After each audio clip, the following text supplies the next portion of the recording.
내 건물에서 성매매 업소가 운영되었다. 건물주인 나도 성매매 알선의 공범이 될 수 있습니다.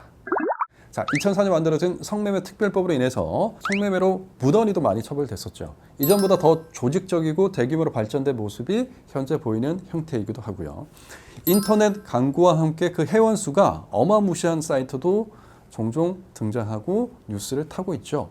전국적으로 기업의 형태로 움직이는 성매매 알선 업체도 있습니다. 더 문제가 되는 것은 불법 체류 외국인을 고용하거나 미성년자를 고용하면서 성매매에 대한 수요를 성착취로 채우고 돈을 벌 수 있다고 생각하는 풍조가 점점 강해지고 있다는 것이죠.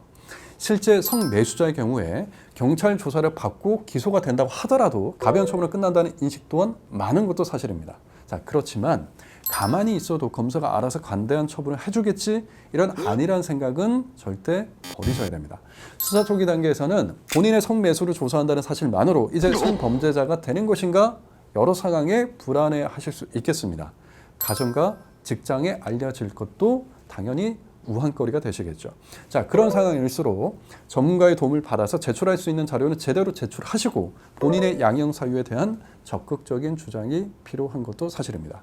저한테 이런저런 사정이 있었습니다. 이번 한 번만 봐주세요. 이런 적극적 자세로 처벌 수위를 낮춰가는 것이 필요하죠. 반면에 성매매 알선의 경우는 갈수록 처벌 수위가 높아지고 있는 것도 현실입니다. 실제 업주들 중에는 수사 단계에서 흔히 바지 사장을 내세우고 처벌을 피해가는 경우도 많이 있거든요. 성매매 업주의 경우는 성매매 알선 행위를 한 처벌과 업소 운영 기간 동안 거둬들였던 불법 범죄 수익, 이 부분에 대한 환수 조치도 받게 된단 말이죠.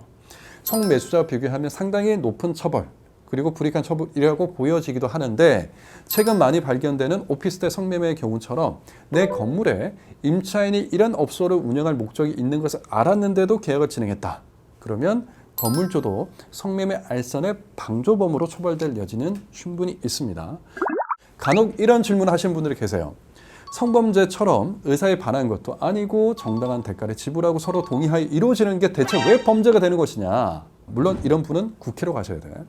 다른 범죄나 성범죄처럼 누군가에게 피해를 주지 않을 수도 있지만 그 상대방이 성착취를 당하고 있는 상태일 수도, 미성년자일 수도 있고, 그 모든 게 아니더라도 사회규범상 현재 현행법상 금지하고 있잖아요. 그렇기 때문에 절대 성매매 부분을 가볍게 생각하시면 안 되겠습니다.